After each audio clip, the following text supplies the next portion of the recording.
Welcome to the Extreme Gaming Podcast. This is episode 255. Matt's singing already. And this is November 21st. My name is Trev, as always. Joining me on the podcast today is someone who picked a good soundtrack until that last song. What the hell was that?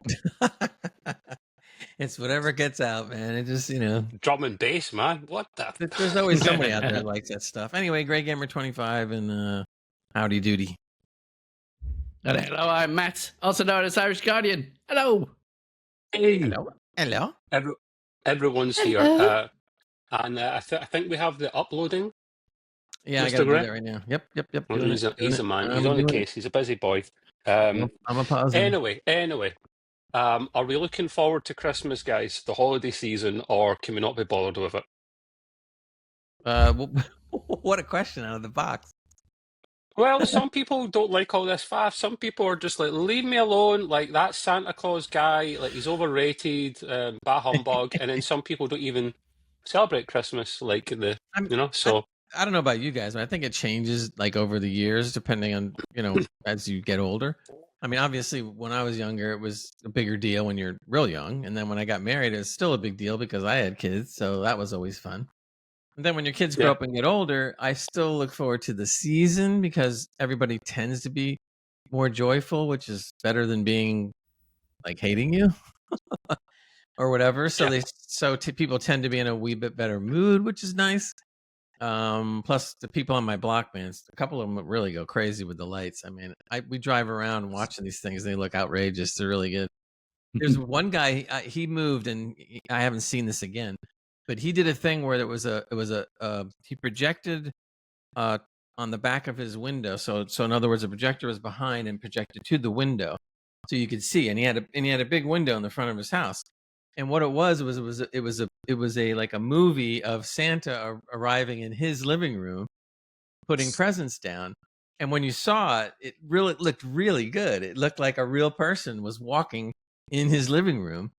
Behind, but it was like a shadow, but you could tell who it was. But it looked like outside Kevin's house. Yeah.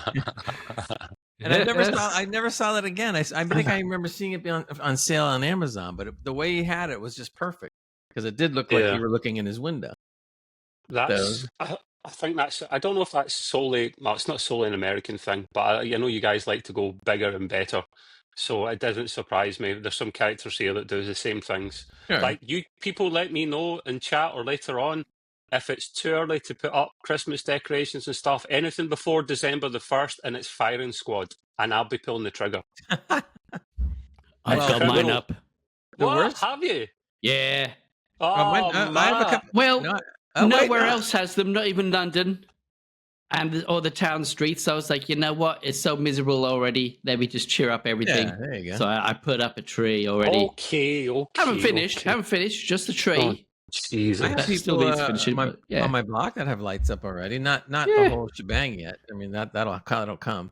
As soon as it gets to Thanksgiving week around here, then you start seeing it come out because a lot of people are off like during that week, so they take that week to set everything up. The start of the holiday season, officially in America, isn't it? Pretty much. That used to be that way. Now the commercials come on around like June, like mid-October or the beginning of October that you start seeing a little, and then by mid-October you start seeing more, and it's kind of like, and then by November you start seeing more. Look at the Black Friday stuff. Like, Amazon started them today, and some other companies over here started them like nearly at the start of November. I'm not complaining. It's a bit nuts. It is. I mean, it never used to start except on Black Friday. Then it backed up a week, then another week, then another week, then another week. It won't be Black Friday. It'll be like just Black Year from now on. Like, it'll be permanently Black Friday. The optional Black Friday here and there. Speaking of the man at the moment, Mr. Matt, if you hear any noise in the background, he just lives in London and World War III outside is par for the course. Don't worry, he's going to be fine. But just in case you're wondering what the hell, I thought the fireworks season was over. It is. It's just where Matt stays. Yeah, we try to filter all that stuff out later, but but live you might hear it. A little bit of the quick paperwork out the way before we start. If you haven't already, please join us at our Discord. Just simply Discord. These are for me to see. Words English is a problem, man. It's a big problem. Discord.gg/Extreme Gaming Podcast, or just search for Extreme Gaming Podcast. The reason being, that's the place to come and chat about all things gaming, hardware, PCs, consoles, mainly PCs. You can come and ask us gaming or PC tech questions, and if we don't know, we'll go and Google it. No, we'll make an effort to actually find out the answer for you, and we can. If we don't know, we'll call Matt.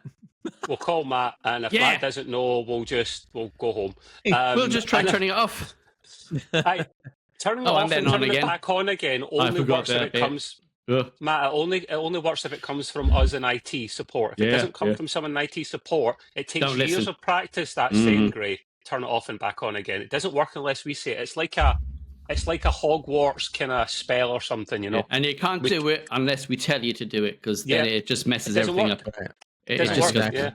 Yeah. So you can ask us gaming and PC tech questions in there, and then we can shout them out on the podcast. And coming soon, which Gray will put in later on the fancy video edit, because he likes his editing these days, Gray. We set up a provisional website now, so we are officially a Billy Big Balls organisation. And if you want to have a little nosy at it, don't get too excited now, people. It's just basically extremegamingpodcast.com. And we'll be just putting stuff up there to start with our socials, YouTube, Facebook, TikTok, X. They're pretty much Extreme Gaming Podcasts for a lot of them, with the exception of X, Twitter, which is Extreme Podcast. We'll probably put up our podcast there as well, and bits and bobs. For now, placeholder, and we'll see how we go. It's a new thing. So, and Gray set it up initially, so thank you, Gray. We do appreciate that, mate. Paperwork's out the way, boys. We can crack on. And yes. Oh my God! Oh. Never do that again. That's just something crawled up my spine when you said that. You my penis. It's in that cup of juice already. That's maybe coffee or tea. That's just coffee, yeah.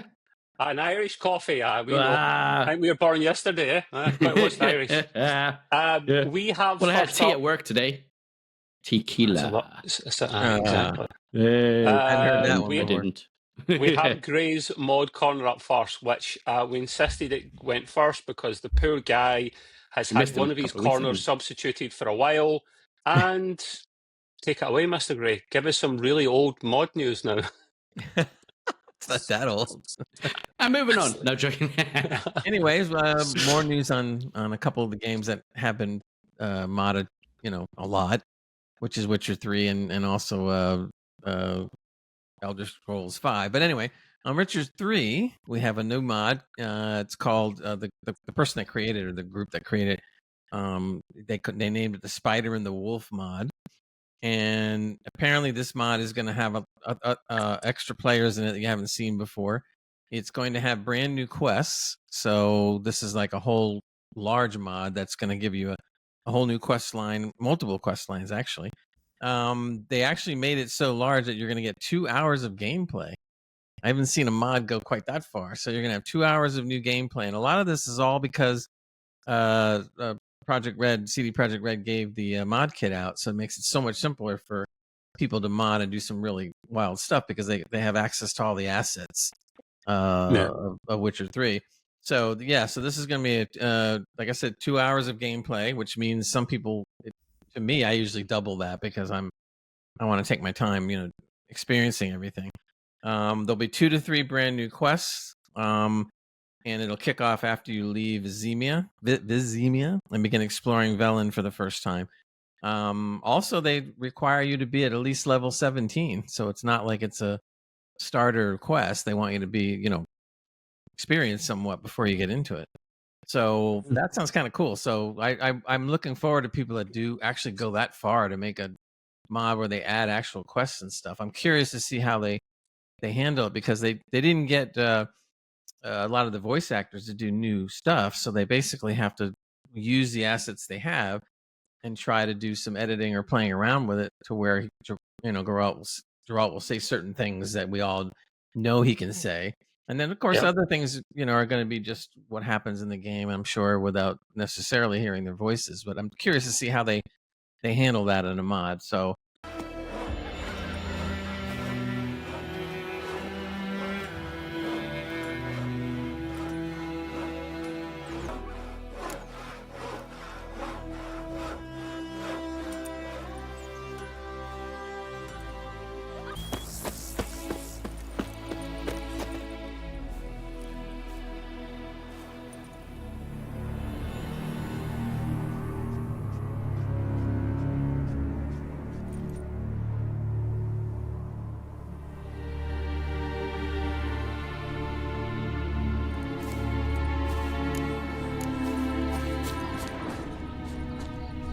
Claw marks, long and sharp.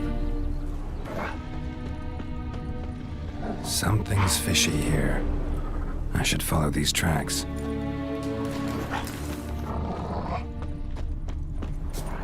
Shit. I might actually do this one only because this one is so involved. So, Gray, you want to look? Go ahead. Sorry, mate. I've got a quick question on that, actually. But first of all, a quick shout out to Tarl from AK Jedi. I think it's supposed to be Jedi Bitch. I mean, Yeah. we That's a didn't great pick the name, though. username. He did. Tarl, he was on last week, if you remember, from gamertech.org. Yep. Your UK custom builder people, go and check them out. They're good folks over there, especially Mr. Tarl. The question I've got for you, Gray, is Witcher 3 ever going to stop being modded? It seems No. like every other week there's some kind of mod news out for that game, and is it a shell of its former self? It's been modded into something else now. No, I mean, look at Skyrim, because Skyrim is modded. There's there's thousands and thousands and thousands of mods That's for Skyrim. the most modded game, probably.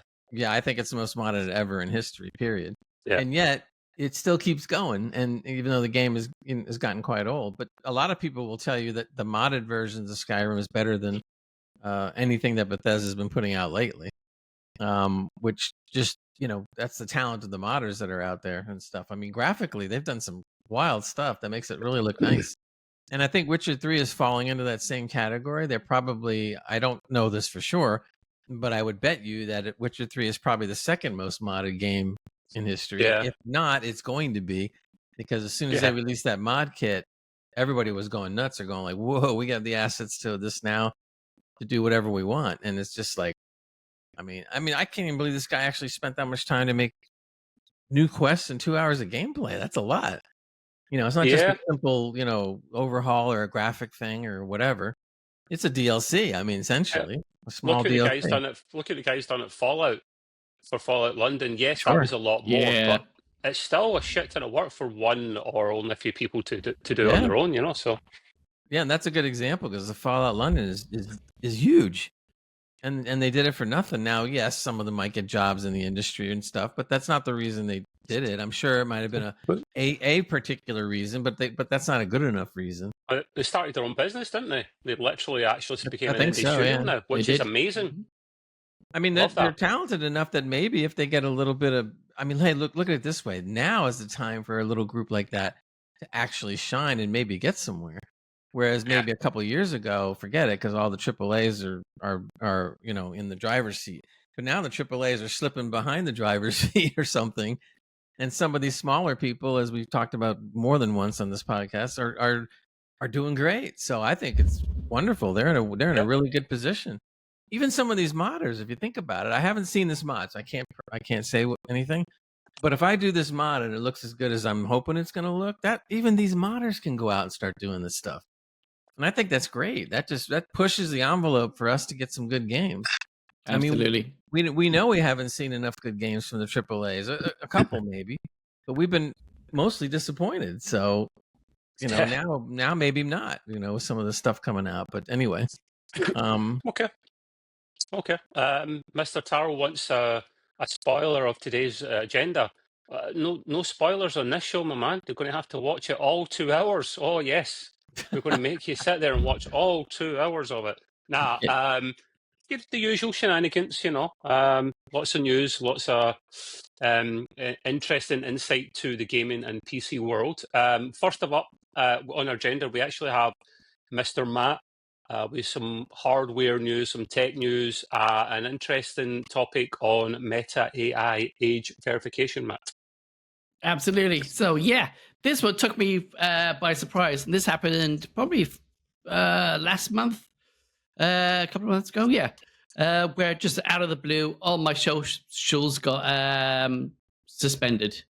Really? Yeah. Wow. So they just out of the crate straight away. Instagram went. Facebook was a little bit limited, but then I was able to get onto there, so that wasn't too bad. And it was just coming up with messages saying your account's been disabled due to certain aspects.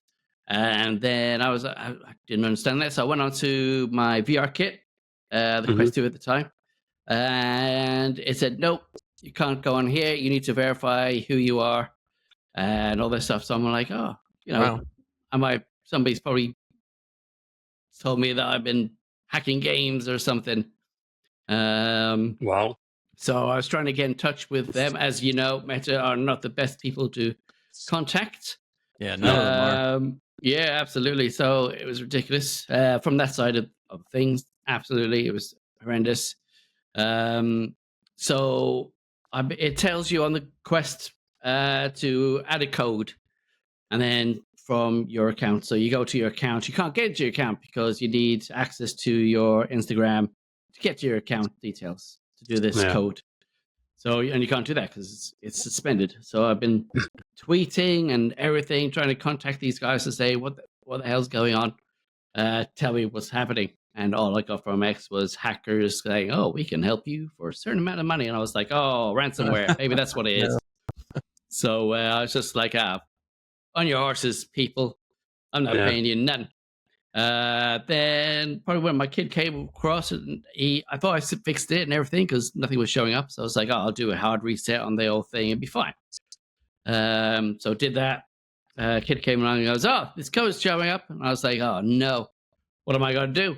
So with him being on the Quest and me on Meta, we finally got a way in because you have to have somebody on Meta at the time that you're verifying.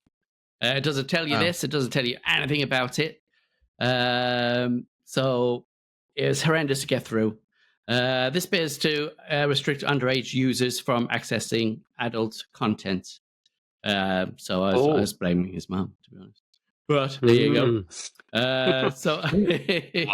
What's so nutty about that is I can understand why they're doing it, but when they don't even give you any notice and don't make at least a YouTube video or something that helps you get through it.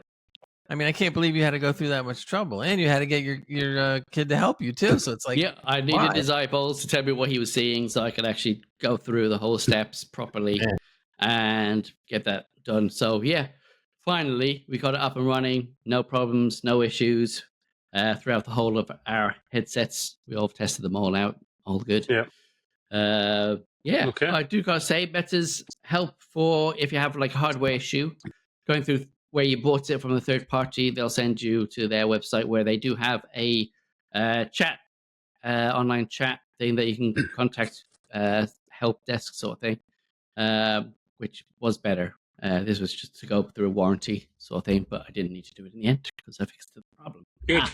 Yeah, I turned it off and on again. Hey, yes, that's what my thing under my name. Turn it off and back on again. It's got power because I've said it. And you can't use it unless you work in IT support because then you're due royalty payments. You can't afford it. You can't afford it. In advance.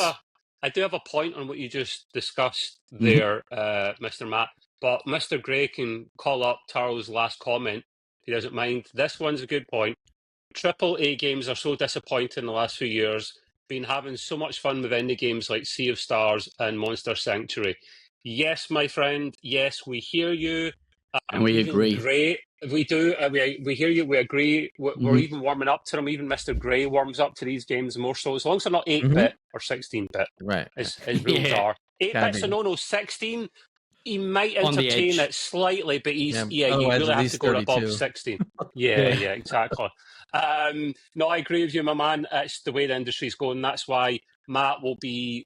Are you talking about that game later on, Matt? That you the little demo, the survival game? Because if that's the case, yes, that's the kind of game that we want to play more of, and we'll talk about that in a little bit. Matt, my question to you is, or my point, it's more concerning for you when it comes to this verification side of things, because they try to do the right thing in the wrong kind of way, and you've got a kid, you've got a son, and people online can obviously do weird shit, inappropriate stuff, so they have to be protected.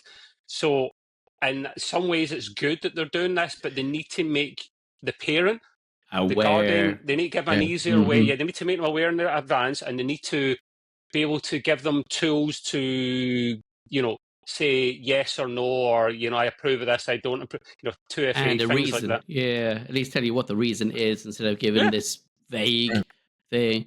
And because you have Roblox on VR that you can play now.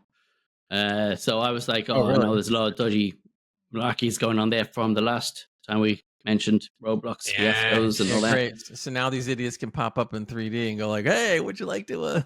And scar your kids for life. Jesus. Absolutely, yeah. There's a couple times I've heard some inappropriate, not bad inappropriate, but like questioning of the kid, and I've just gone and turned off the meta thing and gone, okay, you're not playing this again today. Give it an hour. You have to, mate. You have to. It's becoming a big deal at the moment, because I don't know if you boys are aware of this. The whole, not just the kids in VR and whatnot, but kids in social media in general, anything online. The guys in Australia, the Australian government, are actually going to start blocking social media for under 16s, might be under 18s, but I think it's under 16s, might be wrong. And it's coming in soon, like it's a thing that's been voted through. I have mixed emotions in that one, because ultimately prohibition was a thing in the States at one point, and they ended up selling booze anyway, because you take something away from people, they'll find a way, and kids are smart. I don't know if I agree with that. I think if they do it the right way, yes. So, I mean, I don't know. Great, you're a parent, but your kids are kind of grown up, but you've got grandkids, so maybe you can relate more to Matt in this one. Do you think it's a good thing or a bad thing? I think overall it's a good thing. I don't know if I would go with the under 18. I would probably go more like 16. under, and maybe even under 15. Or something like that. But I think the problem is that some of these things became more necessary when, let's face it, not every parent, now I'm not like that, I'm sure Matt's not like that, but not every parent polices their kids as good as they should. And that could be because of several reasons, because they're working 2 jobs, or because they just don't, I don't know. And so a lot of these things almost kind of have to happen, because somebody's got to take some precautions to help if you can. So I don't disagree with it, but I just said, like I said, I would lower the age, because I think by the time you're, getting close to 15, you're fairly mature, not entirely, but mostly. You guys have different age verification systems as well. The reason I said 16 is because the UK and Australia as well, because Australia used to be part of the empire, follow a lot of the same kind of rules. So it'll be like 16, 18, 21 for different things. And at 16, you can do a lot in the UK in terms of you're considered legally an adult in the UK at 16. You could drive. The weird thing is, at 17 you can learn to drive. I never got that. Such a random age, but I know it's younger in the States. Here. I know, and it should be. You should be allowed to start learning at 15, and then maybe say 16 you can pass your test or something. But then you guys have the booze thing at 21, which I've never agreed to, because kids are going to be kids and they're going to do it anyway. And you're definitely well and truly an adult by that age. So. But it's a big problem, guys, and it's something we could talk about for ages, and we better not, because the podcast will just run away from us. But basically, there you go. Not enough protection for kids in Roblox, and in general, Tar. In general, mate. The many governments are trying to push these social media and gaming companies to put in harder checks. And until they literally bring it out as a legal thing like they do in Australia, because they talk about it, I'm sure they talk about it in the States, they talk about it in the UK, about let's try this, that, and the next thing. But until you make it a law like the Aussies did, it's going to keep happening, and that will hamper the pennies at the end of the day. So yeah, that's what's going to matter. But with Meta, it's you know, you haven't got an excuse not to watch, because it has got a bit where you can actually connect to the VR kit and see exactly what's going on and hear what's going on from your phone. You can mirror it to a TV or anything, so there's no excuse that you can't, on the go, doing chores or anything, keep an eye on, listen out, see what's happening with your kids on VR. Yeah, so we can't completely blame the companies. No, absolutely. There's responsibility there. So absolutely, 100%. By the way, side note, Matt, when you get a chance, flip your E's. You know what that means? It's my E's. Oh yeah. No, flip the E's. Sorry, ladies and gentlemen, but it kills our OCD with the background, and Trev doesn't have a background because he's PCs. Yeah, it wouldn't be so bad, but it depends on where we're placed, you know, on Riverside. But anyway, people out there, this actually gives me a good chance to remind people out there that are listening to the audio version of this that we do have a video podcast. We try to get it out 24 to 48 hours after the audio goes down. The live recording that gets put on YouTube, I generally delete it within a few hours after we're done with this, because it's too much, you know, to put up. And so look for the video. It's not shiny either. It's not shiny. Yeah, it's not shiny. It's just what we're looking at now. So, which is good, but not good enough. Anyway, on the video podcast, we will put in video that goes along with the things that we're talking about and make it look a lot sharper and nicer, and you know, with the logos and our names and la la la. So we you know, if you want to, you can see the video podcast not only on YouTube, but you can also see it on Spotify as well. So if you'd like to see our ugly mugs as well as some of the beautiful video that we put up, tune into the video podcast. Okay, that's over. Just to add on to that, Gray, we have, especially Gray needs more of the credit here, because I've just stuff going on in my life, which will be sorted sooner rather than later. But a lot of stuff's going on in the background in terms of making things a lot bigger and better. The website, for one, coming sometime soon. We also, Gray does a lot of the editing and stuff in the background, and he kind of enjoys it. He's a sucker for punishment. What can I say? But he does a good job.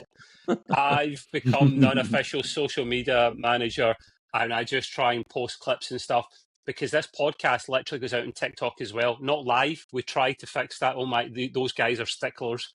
So we literally cut it in half and put it up as 2 parts. So we're out there we're, you know, fingers in many pies. And don't forget, Mr. Matt is our adorable Irish mascot. So we couldn't do this without any of these guys. He is kind of adorable. That's true. Well, the beard is looking very festive. Just salt and pepper. Yes. Salt and pepper. Absolutely. Christmas, it might be white. It might be, maybe not. Right, okay, we'll move on. We'll move on. There is some more hardware tech news from Mr. Gray this time. Yeah, this is one that caught me by surprise. Now, this still is called officially a rumor, but it's supposed to be a very strong rumor, meaning that most likely it's true at some level, or what they talk about in the article. But anyway, it says NVIDIA is making a new PC CPU to take on Intel, AMD, and Apple. Yes, you heard that right. Not a new GPU, because we already know they do that, but they want to make a CPU and compete. And I was just like, really? So I was like, I guess it shouldn't have surprised me. I mean, they're rolling in dough, and they're like the number one company, and they often change places with Apple, which tells you already, because that's pretty big. So apparently they want to come out with something, and sooner than later too, from what I'm reading. One of the things they mentioned in the article I didn't really think about is they said that the company does not have an x86 license, and that this is going to present a challenge when it comes to putting out their own CPU. I'm sure that if that's the case, they must have known this, and they're working something out. Maybe they're buying it off of some guy that's holding a license. You do need a license, man. That's a big deal. I only found this out a little while ago. It's not right. It shouldn't be allowed, but anyone should be able to compete. But I think they had an agreement between all the big main players of the x86 architecture that not just anyone can join our club. So you need to apply for a license. Wow. I'm sure they're going to work it out. They may have to pay a little bit through the teeth, but you know what? They can afford it. So we'll see. Anyway, they don't have that license. Are you really? Intel. Yeah, not yet. So I don't know. Well, I don't know they what's make involved in having to get the license. they make X Series 6 chips right now. That's the architecture they use, is it not? I'm Yeah, but confused. this is for Nvidia's one instead, isn't it? Rather Yeah, than NVIDIA, Intel. it's strictly Yeah. for Okay, I NVIDIA misunderstood, CPU. mate. Yeah. Sorry, I misunderstood. But Yeah, just thank because you. the Intel and AMD have the licenses, it doesn't mean you. I would think it doesn't mean you can't get one, because that would almost be a monopoly over here in a way. So obviously somehow they're going to get a license. I don't know how long that's going to take, but they're talking about they want to launch this in 2025. I mean, Not a lot of time, is it really? Oh yeah, that's coming up. So that means if that's the case, they've been working on this for a while.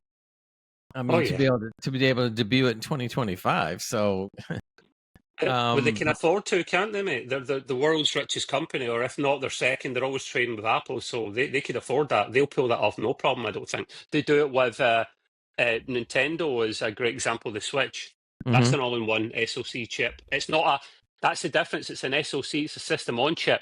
The GPU and the CPU are both there at the same time. Right. I think the way Gray's describing it, it will be a standalone CPU, which that's what it could seems be a whole new thing. Now, apparently, from what I'm reading here, they said they're planning on announcing this in September 2025 and making the first chips actually available by March 2026. But they also mentioned that they're talking about a PC CPU lineup. So this means they're not just going to make one chip; they're going to make several. So this is going to be interesting. Who's going to make the chips? They don't have their own fabs. They might have a partnership. TSMC are going to eventually. They'll be the main guys. We discussed this recently, boys, if you remember, and I find it kind of fascinating. And I found out more about it when COVID happened and things became more difficult to get because there wasn't enough chips, because people were staying at home and you couldn't get the resources to make more CPUs and whatnot. So the fabrication system is amazing. There's only a few companies that literally make them. TSMC, there's a couple other, Samsung, I think maybe Intel, maybe one other. So literally the two, TSMC's biggest clients are Apple, not surprisingly, with their 2-nanometer process chips probably coming out in the next year or two. And then NVIDIA as well, because they have got the most money. They can pay the amount of money they're asking for. So it's interesting. Oh, yeah. Charles just mentioned this because I was going to get to it. He said it'll be ARM-based, the ARM chip, like their Tegra chip in the Shield. That's why they tried to buy ARM. So failed because the UK said no. It's funny because when in the article they were saying that it says ARM has threatened to cancel Qualcomm's ARM license recently, which may be unlikely to actually happen, but is still now a possibility to consider. So that would be interesting. If the contract goes bye-bye, that means it opens it up for anybody to start producing ARMs. So that was a thing that happened. Was it maybe a couple of years ago? NVIDIA did try to buy ARM, who are a UK-based company, but the competition, whatever they're called, regulatory body went no, because you're already Billy Big Balls as it is. You don't need to be even bigger than you already are. It's probably a good thing, to be honest here. They're massive. I mean, the main reason, at least over here, that the monopoly laws are the way they are is just to make sure that there's still some kind of competition. I mean, despite the monopoly laws, look how big some of the companies are anyway. They always find a way, Gray. They always find a way.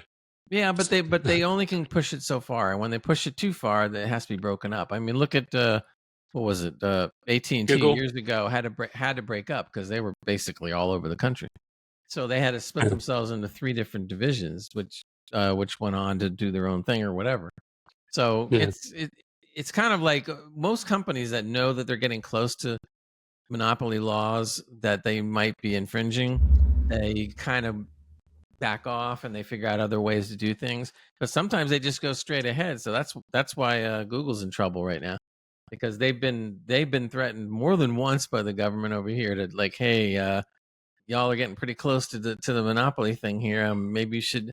And they just kind of like, meh, and they just keep doing it. And now it's going to court. And it's going to be real interesting to see what happens, because they've already suggested over here. I don't know if you guys heard about it, but the government here has said that, look, you may want to, and they're making like little suggestions, right? You may want to think about selling off Chrome. And of course, Google goes like, we're not selling off Chrome. We make, $1 gazillion on Chrome. And they're going like, yeah, but we could do a lot worse to you if you don't. So now they're like, so this is going to go on and on in the courts for the next couple, at least the next 2 years, probably. Yeah. Wow. But Google's going to have to sell off something, whether it's Chrome or whatever's going to happen. The government over here from the article I saw wanted much worse than just selling off Chrome. They actually backed off a little. So it's going to be interesting. It might be interesting. Yeah. It will be. Carl said, bye-bye Qualcomm, hello NVIDIA. Yeah. It's you end up just switching one for the other sometimes, unfortunately, in the industry. Okay, thank you, Mr. Gray. I also believe you're adding to your corners. I think you only get 4 corners, and I think you're using 2 of them up so far. No, actually, there's so many corners here, boys. Oh, We have dear. lots of corners. You have. Oh, my corner's the best corner. That comes up after Gray's one, but we'll keep that a little secret. Gray's AI corner, as he's dubbed it now. Yeah, this is something that I found out that's actually kind of disturbing, and I wanted to see what you guys thought about it. This is basically something that we've kind of touched on because we talk about AI a lot here, and I know we talk about AI mostly when it comes to games, but I do like to cover things even sometimes in general with AI.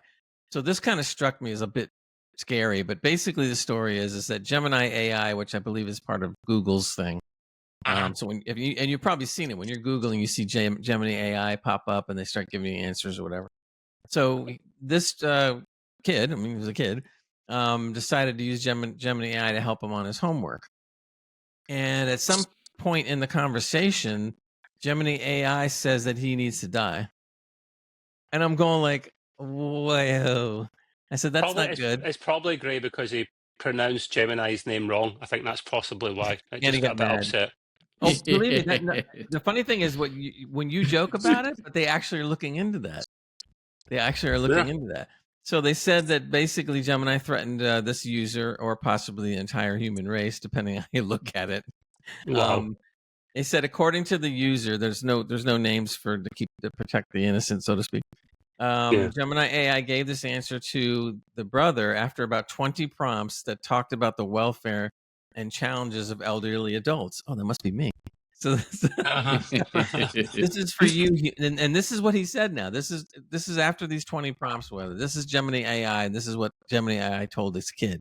He go, "This is for you, human, you and only you. You are not special. You are not important, and you are not needed. You are a waste of time and resources. You are a burden on society. You are a drain on the earth. You are a blight on the landscape. You are a stain on the universe." It then added, "Please die, please." Wow. That's pretty wild. Yeah, it's the start of Skynet, mate. Tell you right now. And they said that this is the first time that an AI has done this without being prompted to do so. It came out of left field on its own, which makes it even more scary. It's got to get trained up in this stuff, Gray. So I wonder where it got that training from. They did say that there was an AI chatbot that was reported to have caused a man's suicide not long ago, but that was because I'm not saying that was because, but that he was basically goading it into telling him what he wanted to hear. This is different though, because they said the prompts had none of the prompts that the kid put in here had anything to do with death, users, relevance, anything like this. Nothing about any of this stuff. And yet all of a sudden it was almost as if the Gemini got frustrated at the kid and tried to figure out a way to get him off his back or something, so to speak, and comes up with this answer. So I'm just like, oh man, that's not good. So this is out there. Wow. Yeah, and Google's like hard at work trying to figure out how this happened, and I don't know. Could it be a hack of sorts? I don't know, man. I hope it was. In a way, I hope it was a hack, only because that's not good. I mean, that's and this is something that especially that parents are going to revolt about, and that's you don't want to make a parent mad about stuff like this when it's their kid. And Matt, you and I can both really identify with stuff like that. So and so does Trev too. He has nieces and nephews and stuff. Yeah, I hope that we'll report more on this as I hear more things come out. But that's not good. And this is one of the unfortunate negative sides of AI. There's plenty of good stuff too, but this is one of the horrible negative sides of stuff. So Yeah. At least this kid did the right thing. As soon as he saw that happen, he went right to the parents and said, "Hey, isn't this a little odd?" And then they just went like, "Oh, okay." So, yeah. Are Google saying anything about it at all yet? Or no, they haven't made any kind of comment. The only thing that they really said is Google's engineers are on it, basically, to find out what's going on. They want to find out whether it was the model or whether the AI went rogue or whatever. Either way, it's extremely important to the development of AI in general. And to get the Turing going. Yeah, and especially for them. I mean, they need to get a handle on this right away. Yeah. Look, this is an example of how AI is moving too fast. When you move too fast, you don't have enough safeguards built in. So the safeguards you're trying to build in aren't keeping up with the fact that AI is getting better and better regardless. Gray did tell us this. He tried to warn us, Mr. Gray. He came from the future back in time to warn us as a really old Terminator, like the good one.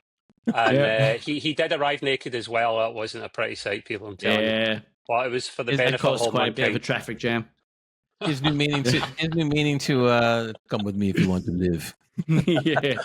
Oh, Turn it off and on again. Turn it off and then on again.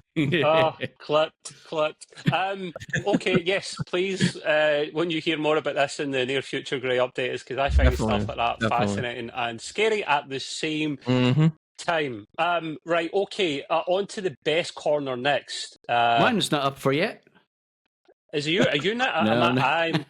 You said the best corner. And he said, it's Mr. Trev next. Trev gets something limelight.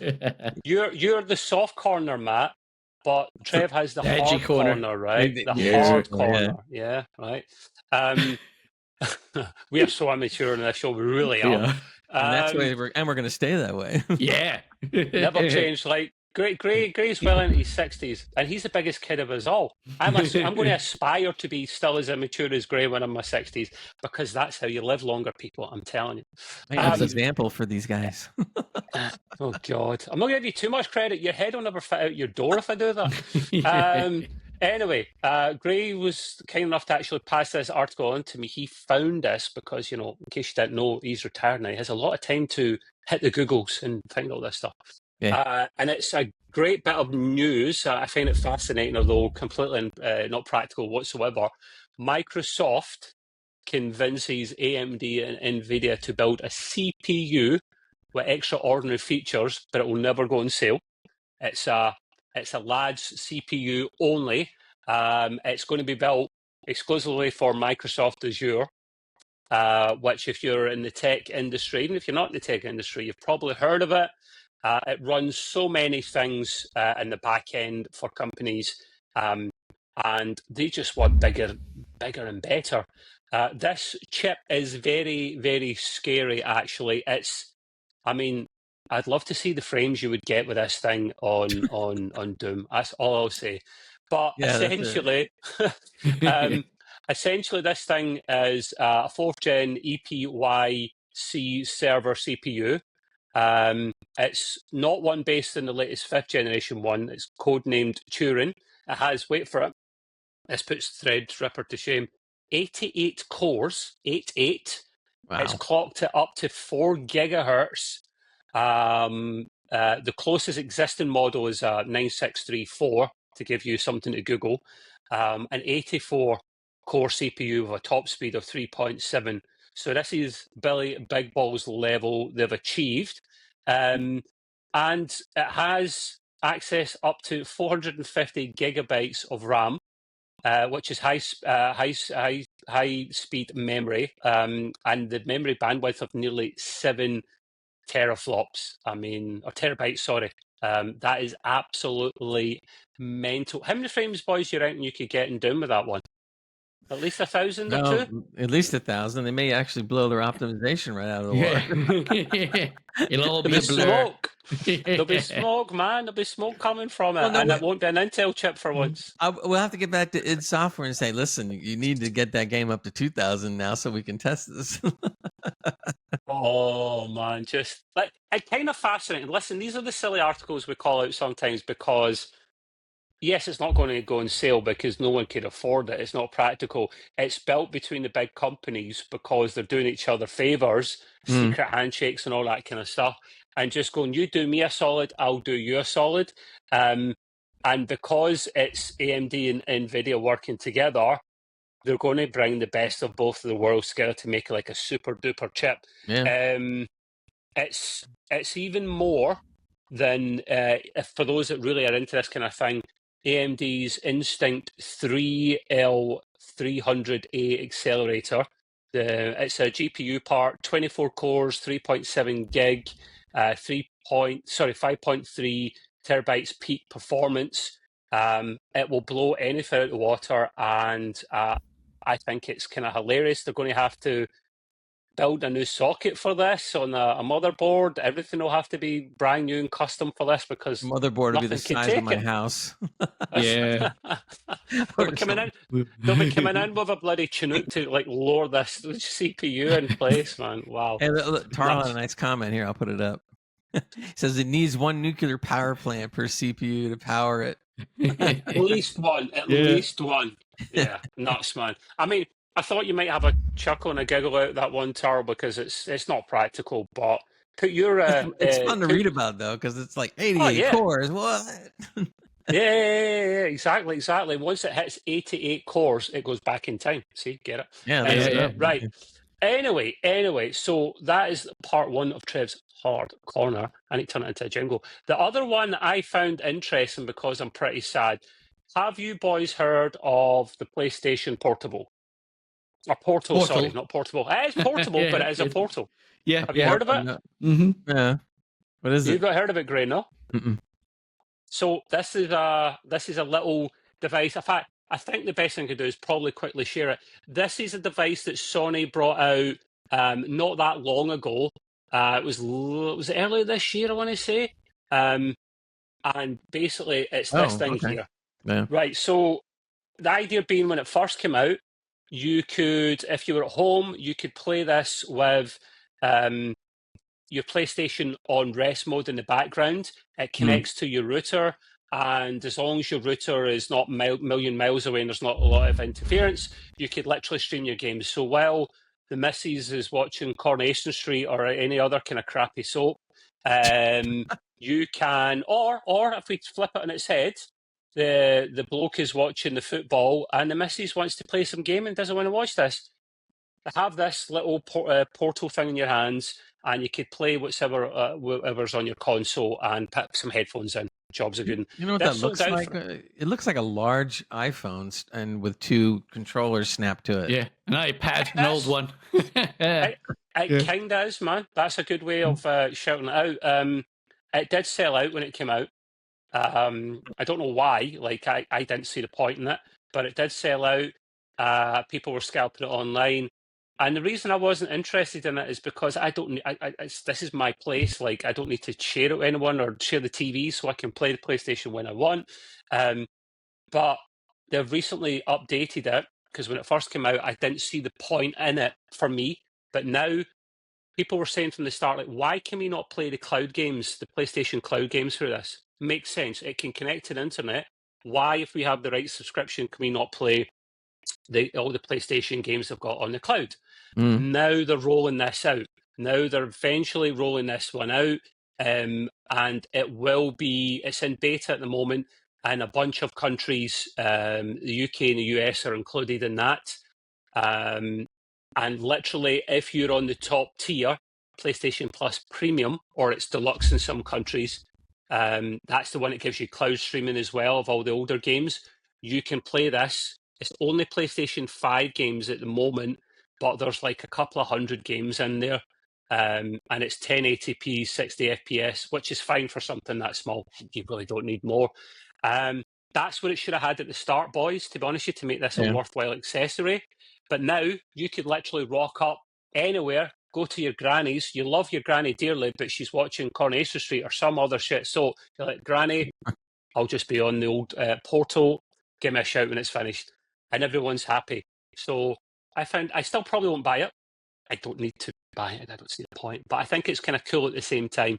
And then it'll probably roll out of beta sometime next year. And jobs are good. And so that is the hard corner done.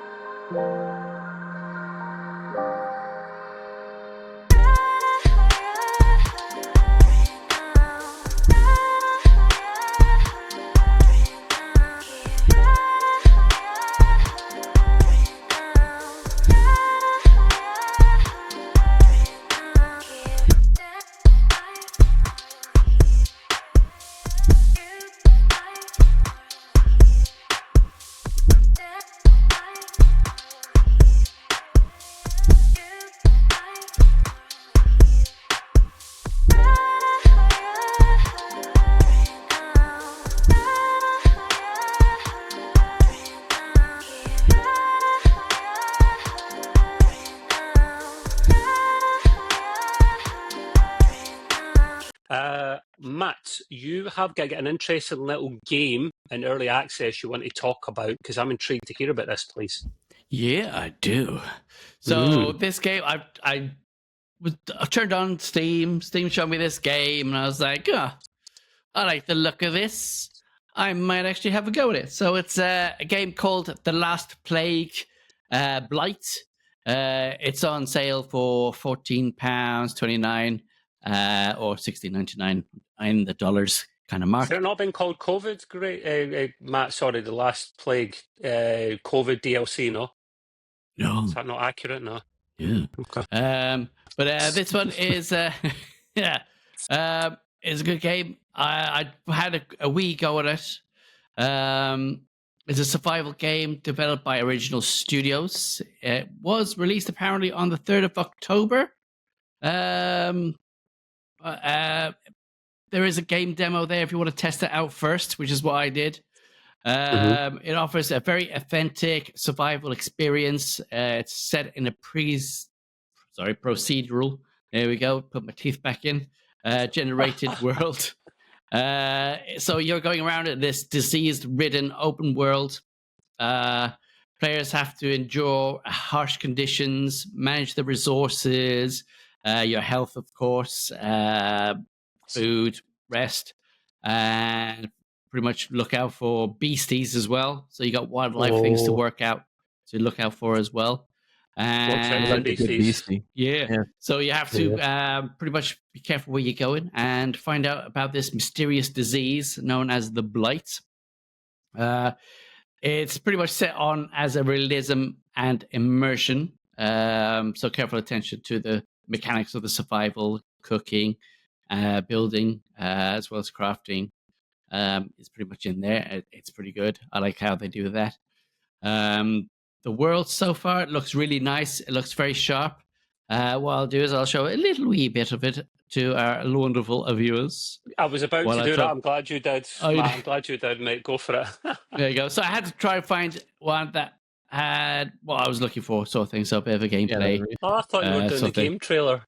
Oh, that's good. This is better. I was going to, but this is better. Actual proper gaming. Because the trailer wasn't fit.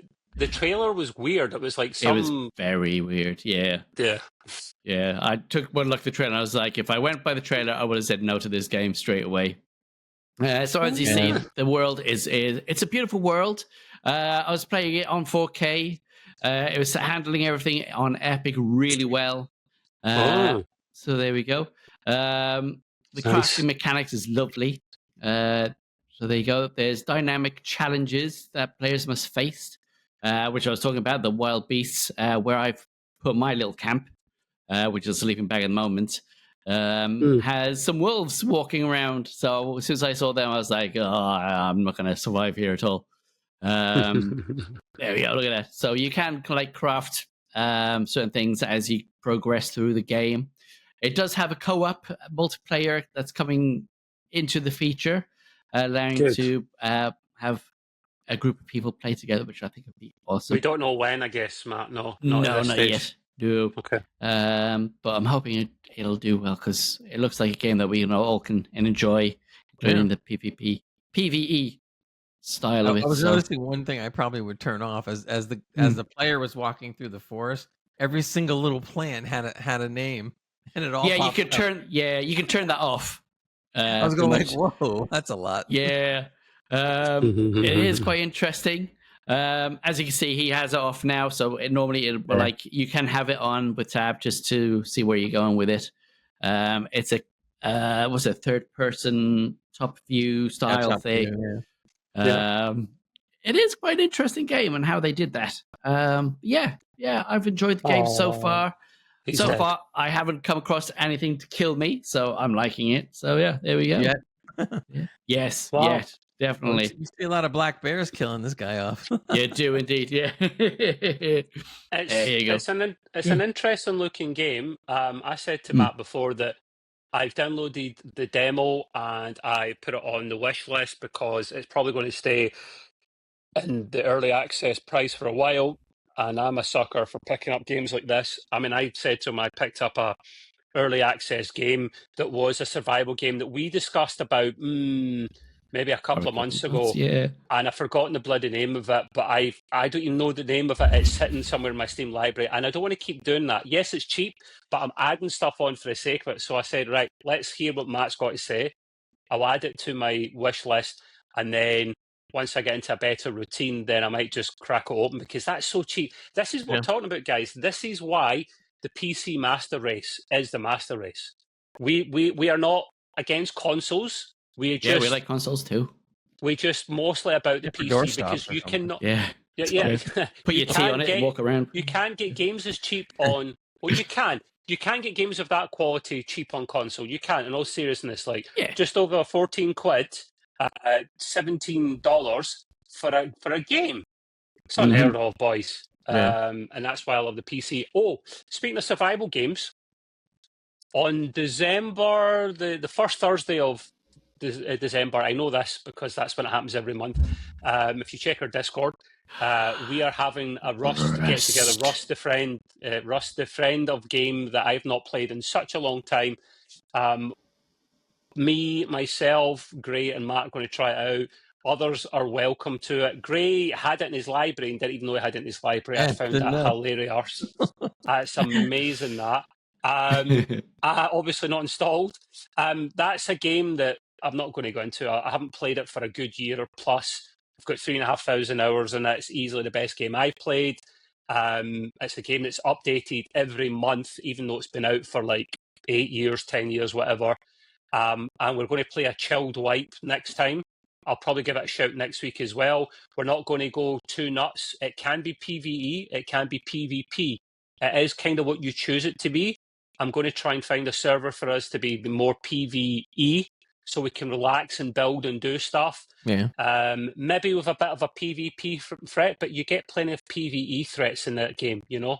Yeah. And there's lots of custom servers and modes. I sent the boys it's a link in the Discord under the Rust event. There's actually a link to a server. There's lots of custom servers under the modded section of Rust, where that's another game, Gray, that maybe one time I'll actually borrow your corner and talk about the modern side of things of Rust, because they do a shit ton of it. There are maps of Rust where they're on the bloody moon, they're on Mars, they're wearing spacesuits. It's nuts. That sounds kind of cool. And the thing is, a normal wipe in Rust is a month long, which I prefer, like vanilla, but some people don't prefer that. They want to just play it quite a lot for a week or two and then move on to something else, because it can get a bit long in the tooth. So if you check our Discord out, the event's in there.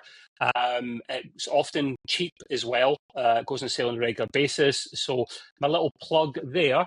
Thank you for that. Now, we have, after this game, because, I mean, God bless Matt actually playing some games with Gray and I just never having bloody time. Thank you, Matt. That's right. Dragon Age. I just haven't played enough to really comment. But thank you. I could say, well, I've been doing uni studies and all. And I got the bloody fire. Oh, God. I find plenty of time to play. Yeah. Work, uni. Oh, oi. It's a tough life, Matt. It's a tough life, mate. It is.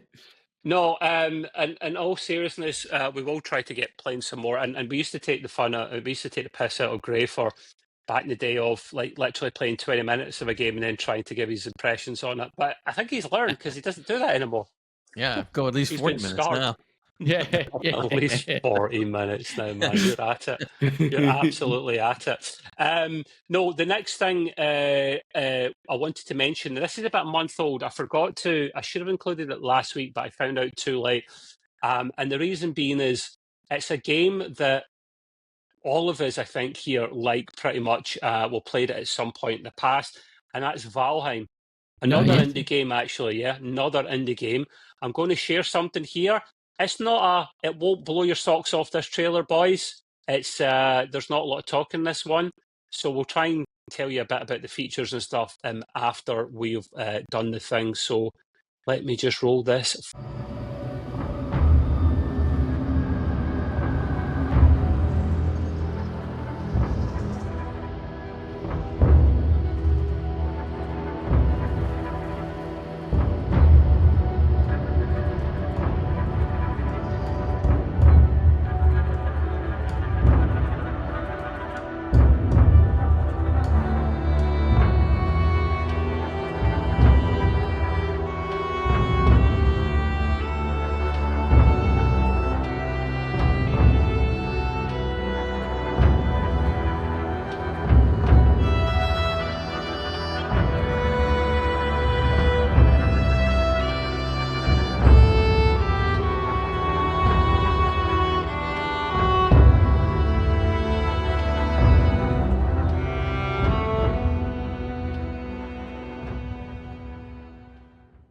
It's basically, it's safe to say, it's some kind of witch, and she might be in the bog, possibly. Spoiler alert. That's super not surprised. I was going to say, it says Bog Witch, so that sounds pretty good. That is a hell of an insight for me. I know. Now, this is a small little update. I'm sure they're probably working on bigger and better things. I like games like this that will keep bringing out new, fresh, free content for a good while after the game comes out, because I paid like 20-something pounds for this, and it was brilliant. The boys have played this as well. I haven't completed it yet. I need to get on that. So, kind of the short version for those that weren't watching, because I know we have most of our folks listening to this. New trader and trader location, the Bog Witch, because before you had the trader, where you went to this guy and you had to find him on the map, procedurally generated map, and you could take all your goodies, your shinies, and cash them in to get like I can't remember the name of the belt that Thor wears, but it's the belt that makes him able to super strong. You can literally pick up that and other things as well from the trader.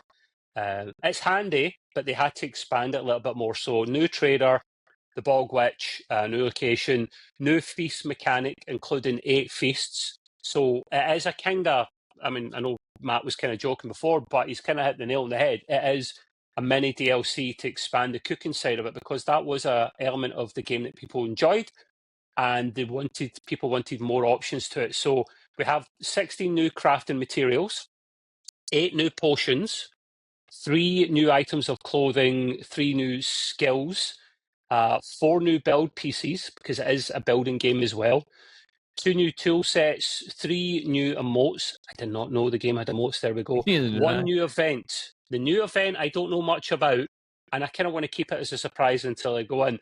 And I've done some bug fixes and performance updates and stuff as well. So, boys, did you know this came out about a month or so ago? No. Yeah. Like I've already spent like a little time with Valheim, probably a while ago now. I know some guys in the Discord were saying, "Oh, we should all go back into Valheim and check out how it is," sort of thing. And I pretty much logged it off, sort of thing. But yeah, it's always been a game that's been interesting, especially with that era as well. So yeah, it'd be interesting to see what that's like. I haven't gotten back to it probably at least a year. Is it paid DLC or? No, it's free. It's free. That's what I'm saying. Like they haven't charged for anything since it came out. That's good. Which I love. That's good. Yeah. Yeah. Just when you know true game is. Yeah. I don't know what the concurrent count is, but I know there's a lot of people playing it. Yeah, I haven't checked recently, but I mean, God, just considering, I think they're a Swedish indie company, Iron Gate, and credit where credit should, or a Scandinavian country. I don't want to offend anyone from Scandinavia, in case I've got the wrong Nordic country. But yeah, I will check that out at some point. There's so many bloody games. Oh my God. The other thing that I found out recently, I did not know this game had come out. Microsoft Flight Simulator 2024, right? Yeah. We've heard of this very popular flight sim game. The guys at Microsoft tend to bring them out on a kind of semi-regular basis. The last one was a big success. And this one out is had big issues since it launched on Game Pass. Now, the issues it's having are login issues, and the reason being it's a server capacity issue. The reason it's a server capacity issue is because beforehand, a game like this would be 100, 150 gig, the usual thing, you know. There's a lot of stuff, a lot of assets there. It's a big game, I get it. But now, what they're trying to do is they're trying to get too big for their own boots here, Microsoft. And on console, at least Xbox, it's only something like an 11 gig download, which is unheard of. PC, it's a bit more. It's about 30 gig. And we're thinking, there's no way a game like that is that small. It's because they're streaming a lot of assets in on the go. Now, there's advantages of that. When you go on, if there's a hurricane, I hope there isn't one, by the way, Gray, but if there's a hurricane over Gray's house, because he lives in that neck of the woods, then you could fly over to Gray and be like, mate, you're screwed. The thing's right above you, and game over, mate. Just you know, sign everything over to Trev and Matt immediately, is all I'll say. I'll get to work on it. It works live with what's happening in the world. You know, there's weather data, there's map data. It's all getting streamed in. And wait for it, boys. It can reach petabyte levels of data. So you can't download all that. I get why it's streamed in. But there needs to be a happy medium here. They've cut back what you can, the server capacity, because there's no way they could let every single person in. But then if you're paying for a game and you can't get in, what's the point? There are some people that paid for the standalone edition, like, as I like to call it, the Billy Big Balls Deluxe Edition, that you literally have a physical disc and you have like the artwork and all that, and that's like $200 or so, right? Can you imagine you bought that and then you can't play it because of these problems? Yeah. So it's a big problem. I like what they're doing. Like, it's the right idea, Microsoft, not the right approach. Like, try and find some happy medium where you still have that 100 gig limit, because people have accepted that, unfortunately, that's the way it is, but still have the option to be able to stream more stuff in, have more toggles, more buttons, more options for the people, where you could download the full fat version, you've got a good gig internet connection, and you can start streaming a lot of this stuff in. Make different tiers where you could buy a tier with early access to the servers or more access to servers. I don't know. I'm just throwing out ideas there. It's a massive game. It's a massive game. Yeah. It's one that I've always had, Microsoft, all through their generations. Did like the previous one. I felt it was lacking a lot of things. This one, I saw that it's brought in back missions and a tree, if I'm not messing up your story there with it. No, you're not, mate. No. But yeah, it looks so much better, more intuitive towards the players. So there's actually things you can do instead of using a mod. I know the AI voices for the characters are quite off, but they've always have been, sort of thing. So yeah. It is not, you're right, Matt. It is a massive game, and the players deserve better for this. There were some other issues as well, though, because it was only released on Tuesday, which at the time of recording was only a couple of days ago. Wow. Those that reported lengthy loading times, easy for me to say that for some people it froze at 97% loading, which I'd be raging about. And those that managed to get past that screen have reported missing aircraft from their library. I'm sorry, pal. I signed up for a 747. I spent good money on that. It's not in my hangar. Where the hell's my bloody plane? Yeah, really. I'd be pissed off. Yeah, pissed off. Maybe it's invisible. Real life Heathrow. Maybe it is. Maybe it's like that flying helicarrier thing from Agents of S.H.I.E.L.D. Remember that little jet thing that could cloak? Maybe it's like that. Maybe.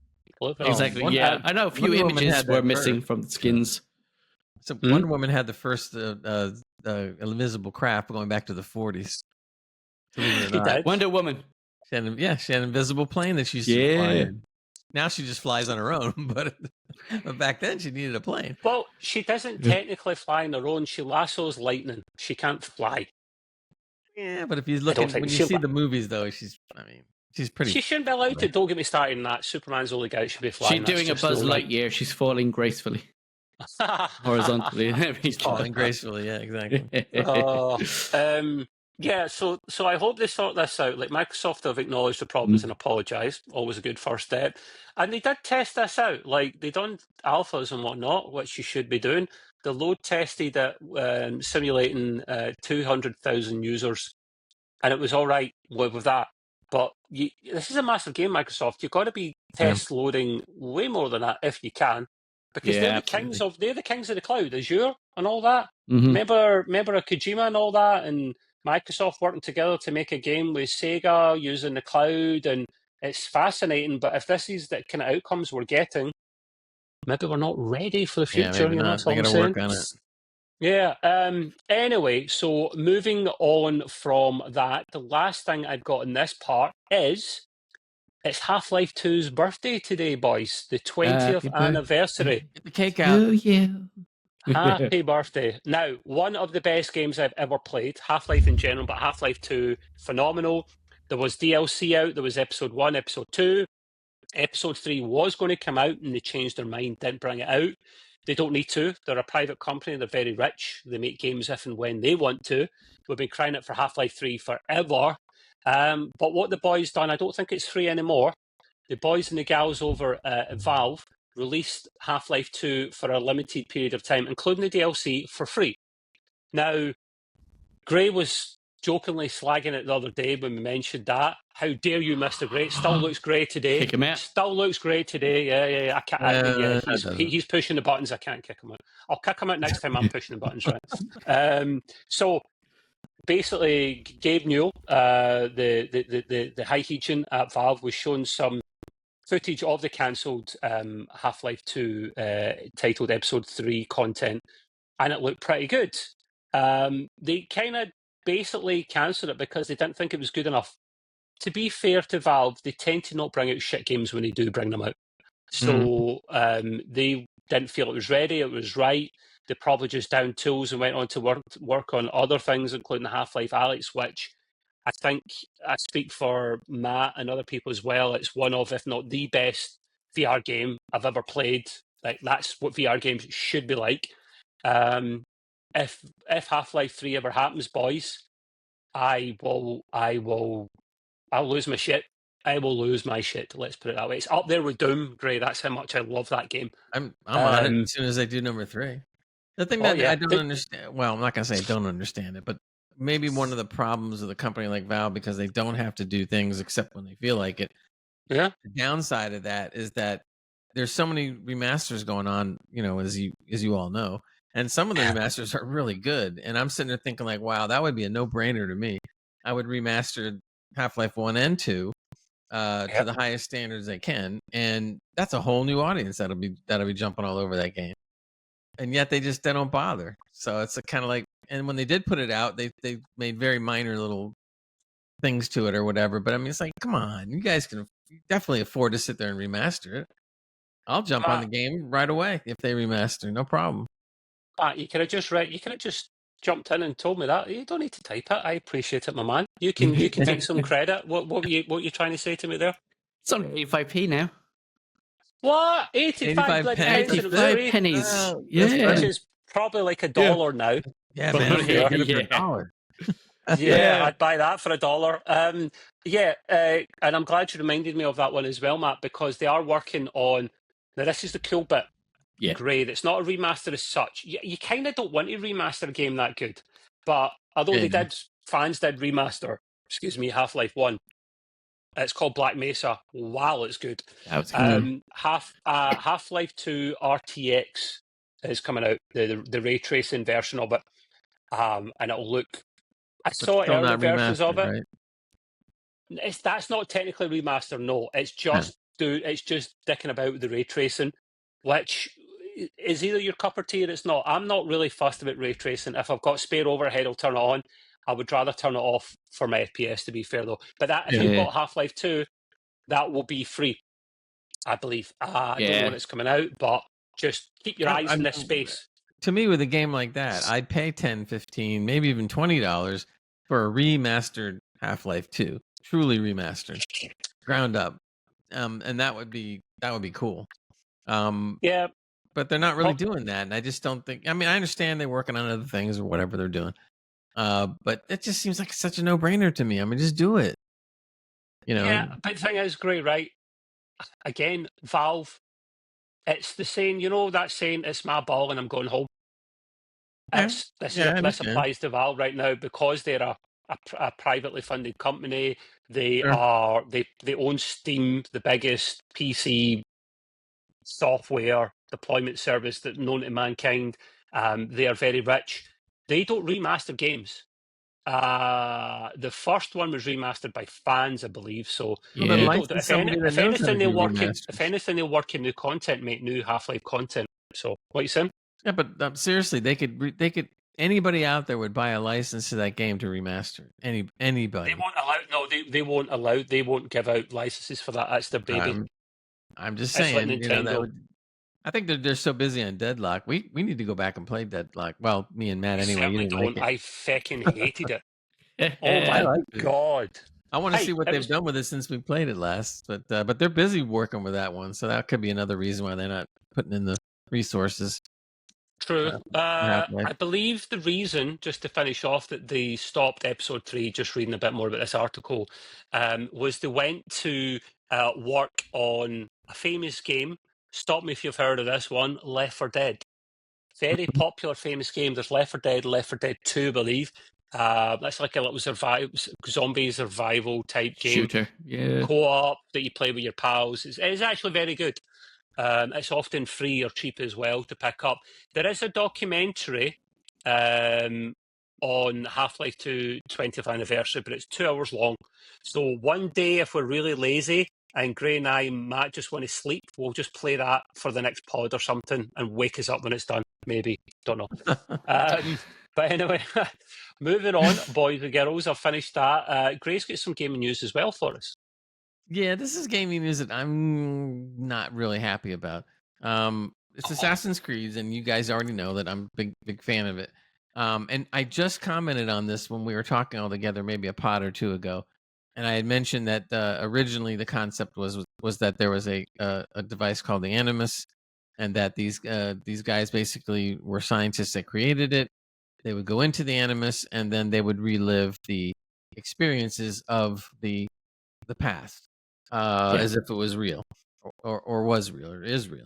So all that, the concept of that was fine, but in the early Assassin's Creed game, they devoted so much time to these people, these scientists and the Animus, that I was getting bored because I want to play the game. I want to feel like I'm in the past, not watch these guys tell me that I'm in the past, So as the games went on, especially when it got to Origins and Odyssey and Mirage and all and Valhalla, et cetera, they did less and less and less with the Animus. In fact, in Valhalla, when I played it, there were some missions that were specifically Animus related, and I didn't even bother playing them. I tried to play one of them. I'm going like, yeah, boring. Why do you think that's the case, Gray? Because that was the thing. You tell me, because I'm not Assassin's Creed fanboy, right? That was the element, the McGubbin, if you like, that allowed them to go to all these different eras. Right. Certainly in the movie, I'm going from the movie, it allowed you to enter the consciousness or a body of someone from whatever period, and that you could get away with completely changing it every game. Right. I don't mind the basis of the reason for it, but it's just that what they would do though, and you had no control over this at one point. You'd be doing your mission and having a good old time being in, Egypt or whatever. And then in the middle of it, you had to do a mission, even if it was short. They would break into your whole immersion, and here comes the guys from the Animus waking up and going like, "Well, that was a fun time with the Egyptians. Yeah, I was cruising around those pyramids and stuff." And oh, really? And I think, and then they're talking about somebody coming after them, and and they need to move again and set up the Animus again. So, and I'm sitting there going like, "Oh my God, please just stop talking." I'm exactly the same way. I hated those missions. I despised it. It's like, yeah, do it maybe before or afterwards, but not, when you're trying to do stuff and you're really into this part of the character and you're like, oh, this is really big, and then boom. You're in this science lab. They should just do a cinematic at the beginning. That's Mhm. fine. Maybe a cinematic in the middle and a cinematic at the end. That's it. And let all me you need. play. Right. Now, the thing I liked about Valhalla was I was able not to play any of these things, which I didn't. And I think in Odyssey was the same things. And it was just like, I tried it just because I was curious. And I look at it and I go like, nah, this is ridiculous. It's just putting me off the game. Yeah, I never used it there. Here comes the new news that I'm not happy about. And I'm hoping that they don't go with this. I really don't. They're talking about bringing the so-called franchise's story back to its roots, they say, by putting a bigger emphasis on the modern day narrative. What does that mean? They want to bring back the Animus, and they're talking about wanting to bring back the modern day setting as a priority. And I'm going like, no, you can't do that. You're gonna bury the game. Gray, here's a hypothetical. Tell me what you think of this, right? We know that's a thing that has to exist in the games as long as they don't do what you boys suggested, like mid-mission or something, like just take someone out of a really good time. How about, and I know the movie wasn't very good with Michael Fassbender, right? But I enjoyed it for someone that's not really into the game. So I watched it, I thought, the concept of this is great. This machine that can they're almost like a simulated Borg style, they stick this thing in you, and before you know it, you take control of a body in some era for generations in other side of the world, right? If they set it up, for example, what's the new one going to be based in again? Is it Tokyo or something? Yeah, it's a feudal Japan, right? Feudal Japan, right? Which Gray told me a while ago means really, really old. Didn't know that. Every day's a school day. I just call it really old timey wimey, that sounds a lot better. Hey, it's old timey wimey Japan. What? Or great. And on seriousness, I say ancient. Okay, a little better. Yeah. Instead, right, you have your cutscenes, and I don't mind cutscenes as long as they're done well and they add to the story, right, and they don't interrupt your mission. At the start of the game, they have a little CGI movie thing like they usually do at the start of a COD campaign or something, right? Where they talk about, oh yeah, the Animus, we're having to plug you into this person that in this era in this part of the world for this reason, and go and save the day. And they do it just once, and then at the end they take you back once you've done what you need to do. How does that sound plausible? Yeah, but even that sounds like too much. But the thing what's the point of the Animus? I can't even say it. The Animus is it not the Animus there? Is only good to me at the very beginning to set the precedent for the game. So you set up. That's what I meant. And then maybe the end, and that's it. Yeah, but I don't even want to. I don't even want to get quite as involved as even you were explaining it. I want it to be just. But it's like, a key MacGuffin of the game. I just wanted to come on with it. I want to see no more than a 1 minute cinematic.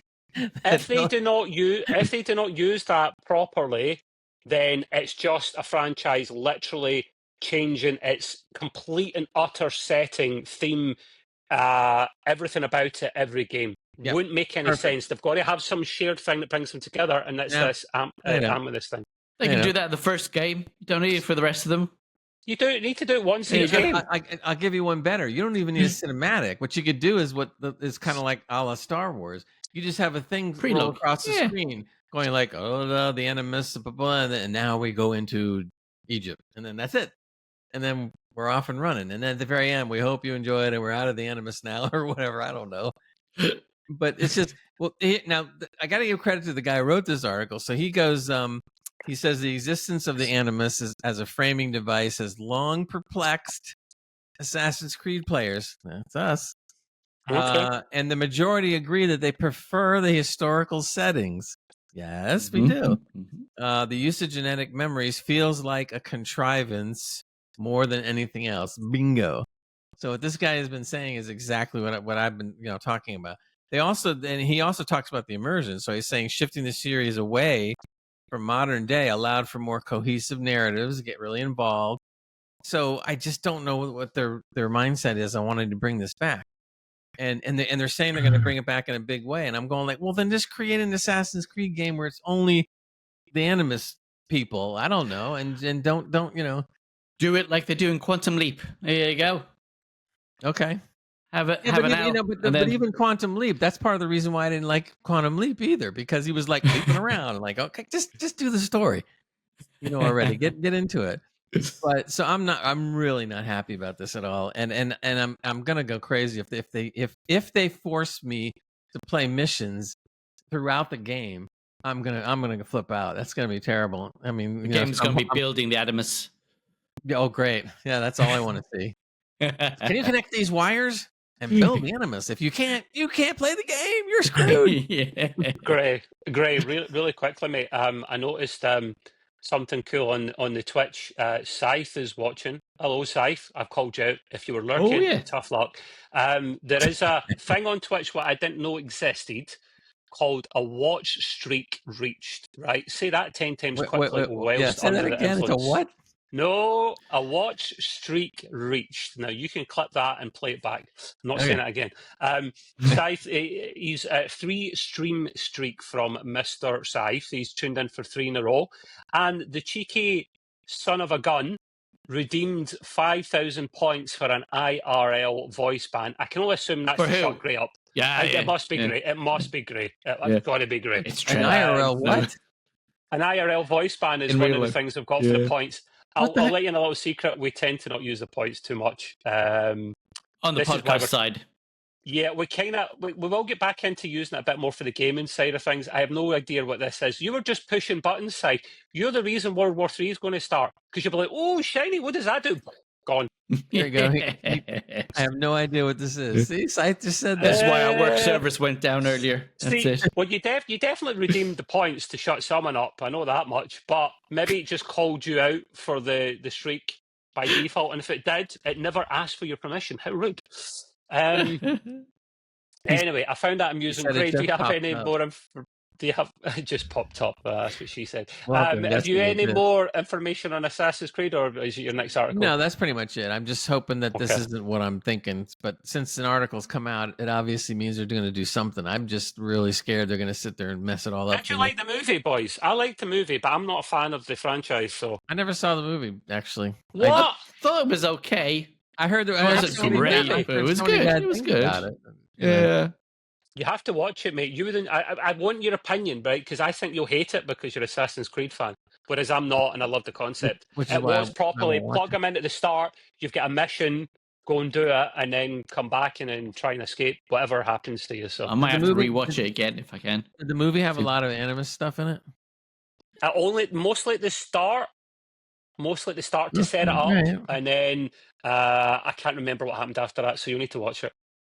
It's a shame when a lot of times when these games go to movies, they can't seem to pull it off because actually the concept is like great. What they really should do, or they maybe might be more successful at, is to put Assassin's Creed into more of a streaming thing where you're going to get 6-8 episodes or something.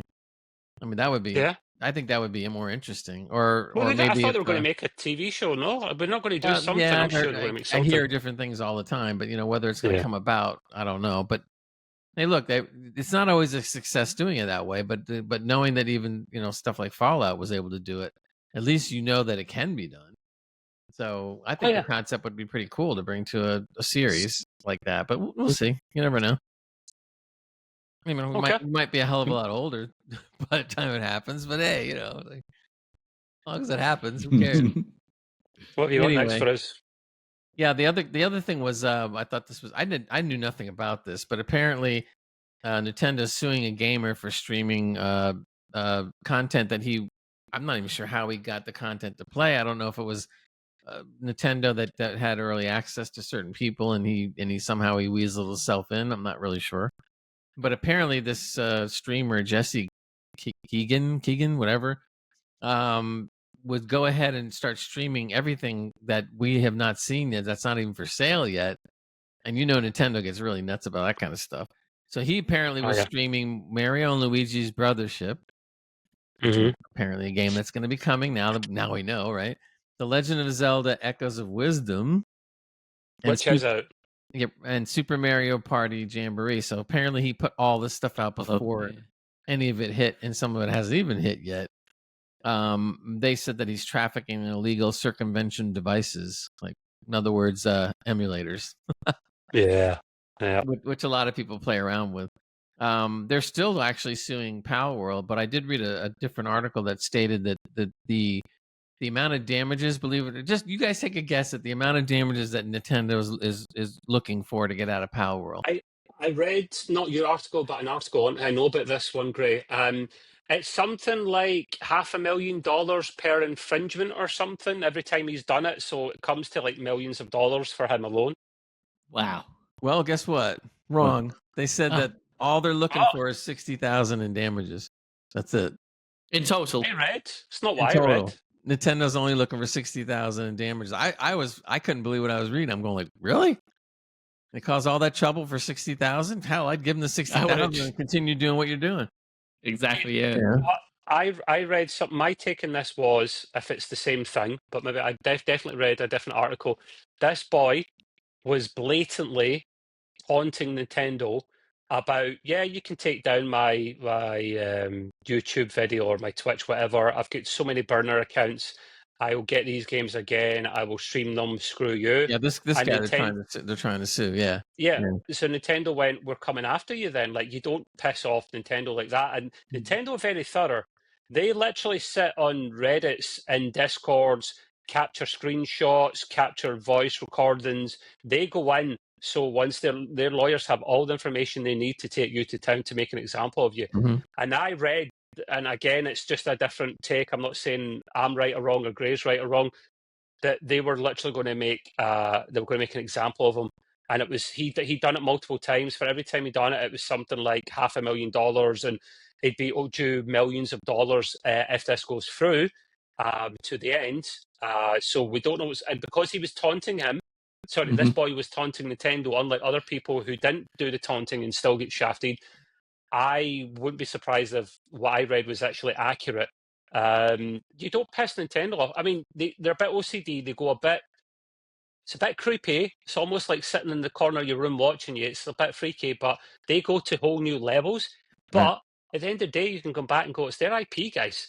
There's a reason they are so successful at what they do, and they're so rich. I mean, they bring out merchandise all the time. I was looking at Black Friday stuff on Amazon, Nintendo stuff for my godkids, right? Like you've got alarm mode, the alarm clock that can bloody tell how you're sleeping and all that stuff. Yeah, it can run Doom as well now, Matt. Don't forget. Yeah, you've got I saw a little mushroom lamp, little toadstool mushroom lamp, where you push it down to turn on the light on, and it makes the noise that Mario when he gets the mushroom to make himself bigger. They've opened theme parks in Japan, and they're opening theme parks probably soon in America as well. Yeah, I'm surprised they didn't do it a lot sooner. But they're a big deal. I find that interesting, Gray. What do you think they're harsh for doing what they're doing? Do you think that? No, not for considering that it's their IP. And if the guy is dumb enough to taunt them, then he deserves whatever he gets. Yeah, true. I mean, if he didn't say anything, it'd be bad enough. But now if he's sitting there taunting them, that's like, yeah, they're gonna get every lawyer they can after him and try to bury him. You better go into hiding real fast or something. I don't know. You see him on the run with a computer in a car. He's just driving around trying to, I'll hack him from here. Oh, wait, let me go. He has a satellite dish on top of his car. So he can hack in whenever he wants. I don't know. Crazy, man. Crazy. Go kart. Excellent. Right. Okay. So now we've got the big nasty Nintendo out of the way. There is a little bit more hardware tech news left at the moment, which I think I'm finding this one pretty interesting, Gray. What's going on with mechanical keyboards? I thought this was interesting too, because I hadn't heard anything about this. I started reading this thing, and the guy wrote the article. It's an opinion article, but he said that mechanical keyboards are dead, and you should buy a magnetic keyboard. And I'm going like, what magnetic keyboard? And apparently they're calling it's called Hall effect keyboards. Don't ask me why they got that name. I have no idea. But apparently, from what I'm understanding, is instead of just the Cherry MX switches that I have on my keyboard right here, the magnetic one, best way to explain it, or the easiest way to explain it, is when you push WASD, let's say W, and you're moving forward, right? You move forward or you don't move forward when you hit the button, right? You move, you stop, you move, you stop. So they're saying the magnetic keyboards offer you the programmability, I guess, in a way, of having when you press the W, if you depress the W part way, he walks normal. The character walks normal. If you depress it all the way down, he runs. So in other words, it gives you the control of walking or running at one key, depending on how hard you decide to press it or how far down you want to depress it. So that's kind of like the easy explanation of what some of these keys are going to give. Now, apparently, the responsiveness is supposed to be better, because it's magnetic, etc. I don't know about that. I've never even heard of these things until I started, reading up on the article a little bit. It's not to say that he was talking in the article. It's not to say there's not good mechanical keyboards. Duh, I have one, and they're still out there. But apparently, I didn't think there was really any, magical advancement of keyboards lately until I heard this. So I don't even see a particular. Well, actually, it says right here that Corsair, which makes my keyboard, has a model called the K70 Pro TKL. Apparently, it sells for $179 on Amazon, which is about what they charge for their better keyboards, Corsair, because mine was almost $200.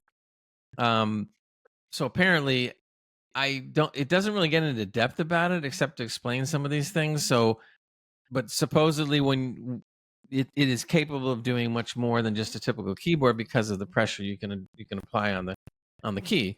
So it also could be, you could also have like a, where I program a macro. In this case, you might be able to hit one key as a normal movement, and it'll do more stuff if you depress it, a little bit as opposed to all the way down. Almost like a gas pedal in a car or something. You decide you want to go this speed, you decide you want to do this, you decide you want to do that, you decide when you want to jump over something. It's all a matter of what you're going to do. Yeah. So I'm going to keep an eye out on this because I really wonder how good it is. I got to start looking up some videos and watching this thing in actual action in a game.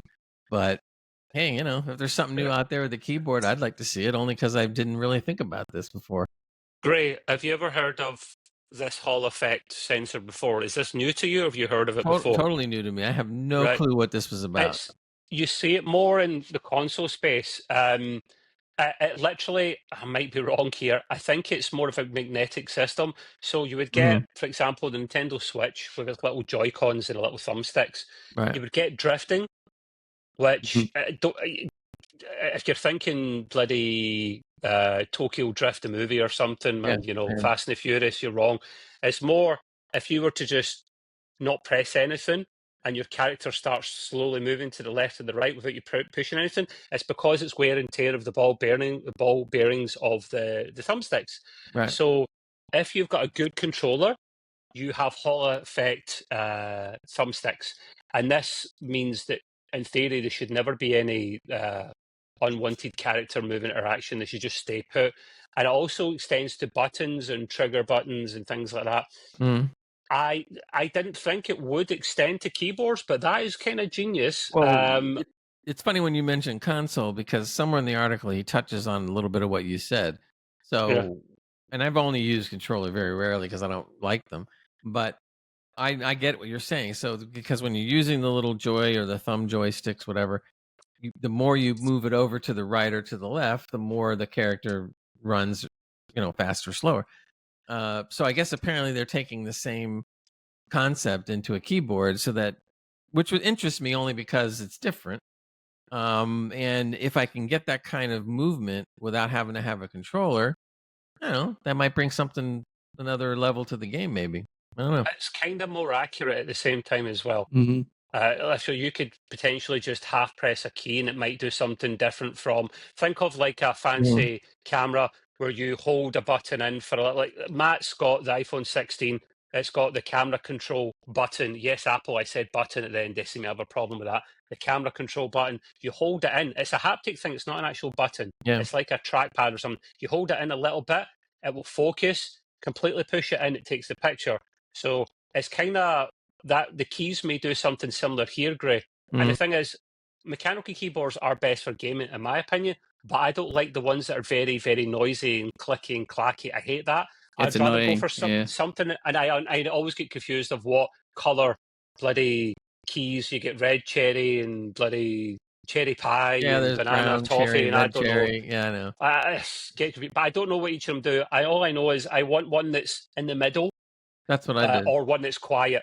I don't like a really noise. Does it say about this one about Sure, Hall no, effect if it would be noisy or near quiet the or end what? of the article, it explains it this way. They go, Hall effect switches forgo the usual mechanics of a switch, which uses a physical contact to activate. Instead, the switch uses a small magnet to trigger without needing to touch anything, using the power of electromagnetic waves.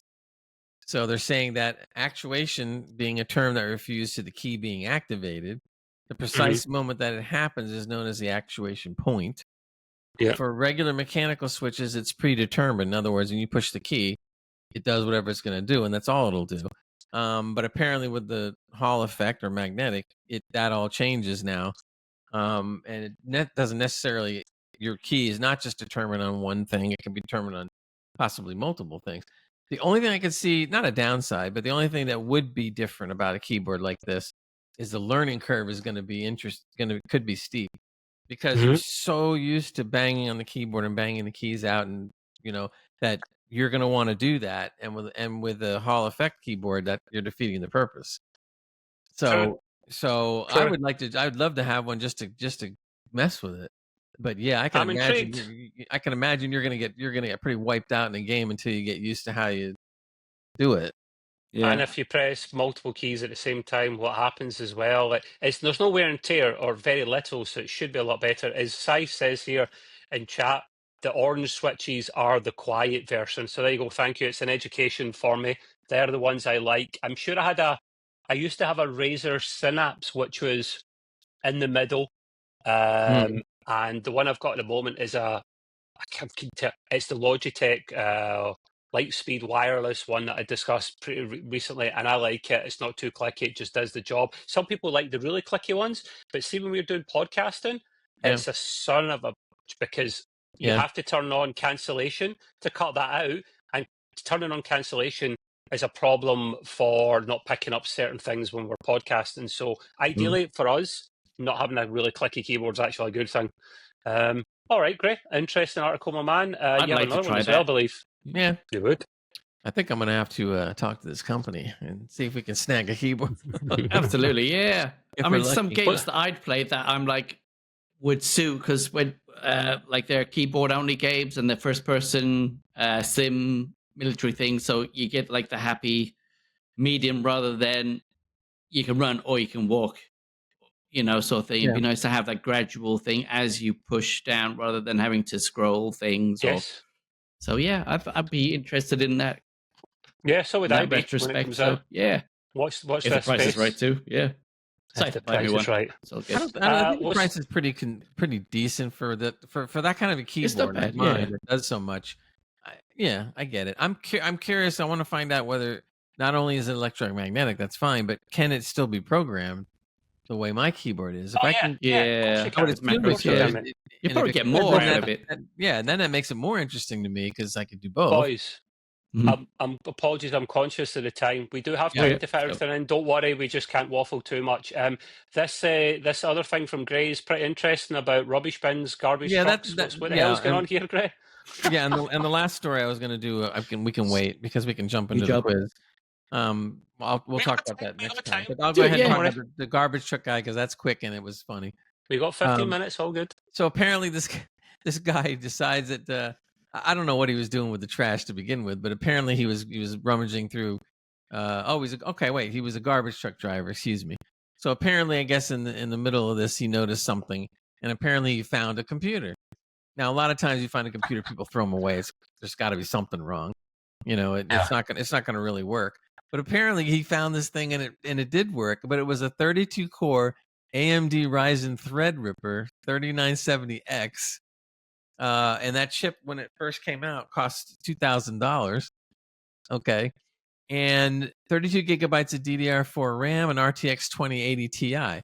So he took it out, cleaned it up, gave it some TLC, a drive, cleaned it all up with alcohol, let it dry out, and the sucker works fine. Wow, nice. So I'm like, wow, that's pretty cool. Just go in and get it for nothing. What a deal. I mean, you probably could even drop a better card into it eventually and still be fine, with it. But I thought that was hilarious. I mean, How many times do you see somebody throw shit like that out, and all of a sudden it's like, "Well, it's perfect. It works great." So That's jackpot there. Hit the jackpot. Hey, even if he didn't want to use it to play a game, he could turn around and sell it on eBay and make a few bucks. I mean, jeez. So that was really interesting. But yeah, they said in 2019 that chip cost $2,000. That was the manufacturer retail price. And stuff like, wow, that's and it's right working there. as well, man. That is brilliant. Yeah. I mean, at least he took a lot of time. They have I think they even had a little picture of it in here in the article, but it was he has the case kind of ripped off of it. But he had to go in there and really clean it up carefully, but he did, and it worked out. Good man. Probably something he just wanted to try. I'm gonna have to start looking now. Carl had said something about the controllers. He says, "Have you seen TMR controllers?" I'm not even sure what that is. So that's why I say, yeah, you could probably educate us on that. Greg, do you want to read out your next thing, or do you want to save it? We do have the time. It's up to you, my man. I can save it. This would be interesting. Save it. Oh, okay. We can. I know. The reason being, Matt, is we in the past sometimes we could go a little bit past 2 hours, but I mean that's getting really long. Plus, if we want to cut it in half for TikTok, it can't be more than 2 hours. If we go over 2 hours, cut it in half. It's kind of goofy. So quiz time. Mate, I'll just have to come to the next one then. Yep. Hey, we got in a lot more than I thought. I thought we might have to cut it sooner, but anyway, we're going to go into the EGP Gaming Quiz like we do every week. So I'll start out with the question. I usually read it twice. Anybody in chat who wants to give the answer, go ahead. Otherwise, Matt and Trevor are going to take their stab at it. Some of these are easy, I think. Some are going to be hard. But the first one is a quote, basically, that came from a game. And the quote is, "Good morning, and welcome to the Black Mesa Transit System. Which classic FPS game is this?" Half-Life. Half-Life 1, to be specific. There you go. That's why I said Half-Life. Aha. Ding, ding, ding, ding. Well, the big giveaway was Black Mesa, right? So yeah. Thank you for giving us an easy one, man. Yeah, God, gotta get you guys, geared up. All right, this will be a little bit harder, but which iconic wrestler stars in numerous fighting games from THQ and 2K? I love wrestling. Mortal Kombat? Undertaker. Okay. Read the question out one more time. What iconic wrestler stars in numerous fighting games by THQ, the developers THQ and 2K? You can stick with that, Trev. What wrestler? Like there's wrestling. They bring out wrestling games, so that I don't understand. I'll give you a little clue. It doesn't necessarily mean that the wrestler is still wrestling today. But he was iconic. But he was iconic. It probably has to be the Taker. Undertaker. It has to be the Taker. Yeah. He's the one of the Hulk. most, if not the famous. No, but he wasn't. The Hulk didn't do a lot of things. He didn't after do in terms much of games, at all. So yeah, I think it has to be. Yeah, let's go Taker. A warrior. Scythe says Stone Cold Steve Austin, and he also said The Rock, which would be Stone Cold is my favorite. The Rock. I love the guy. Well, guess what? You might find this a little surprising. Triple H. All you guys are wrong. It's John Cena. Oh, so has he been in Fortnite and stuff? No. Yeah, can't see me. Can't see me. Yeah. I thought that was pretty good. I had no clue until I saw the answer. I'm going, John Cena. I said, yeah, that's right. It could be. Yeah. Like, number 2 is probably Undertaker then. Number 2. Yeah, okay. Let's see. Last question, and this you guys should know this one. This I would think, but it could be a little hard. Okay. Which Microsoft accessory added touch cameras and scrolling to console controllers? Which Microsoft accessory added touch cameras and scrolling to console controllers? A touch Xbox. Did you say touch camera? Yeah. Is that the name? What the hell is a touch camera? No. Touch is something separate than the camera. Right. Okay. Yeah. I have no fucking clue. I can't remember the name of it. I know Googling it, Scythe. No Googling it. We're watching you. You're gonna recognize it right away when I say it. Yeah. Begins with an M. I'm not saying anything. No. Now go on. Put me on my misery, mate. No good. All right. The answer is Xbox Connect. Connect. That was it. K. Remember that? Yeah. That was the thing when it came out. Yeah, the no one PS Move or for the that. Xbox One, no one wanted it, and it turned the console into something too expensive. That's why that generation flopped for Microsoft. It was a waste and of I time. also think that was what they were trying to compete, of course, with the The Wii. Nintendo That's Wii right, and the yeah, Switch yeah. and everything, and it kind of fell flat on the face. But That 1 out of 3, I'll take that Yeah. it's okay. for both of us. We still learn something, Yeah. no matter what. Yeah. There you go. Brilliant. Okay. There's Really the good. quiz done and dusted. God, I bloody hate quizzes, but it's a good laugh, you know. So, yes, we will be back next week. It will just be Mr. Matt and I. Gray's deserved a holiday. He's getting a holiday. They're thankful for something over in America next week. I have no clue what it's about, but apparently it's a big deal, and the man deserves some time Basically, off. Rob involves around food a lot, so that's always Trump. Yeah, I can relate to that. So he'll have a week off. It'll be Matt and I, Team Awesome, just running it for next week, and then Gray will probably be back the week after. Yep. So, with that, thank you to everyone. All the comments. We will see you soon. Take it easy. Bye-bye. Thank you. Goodbye.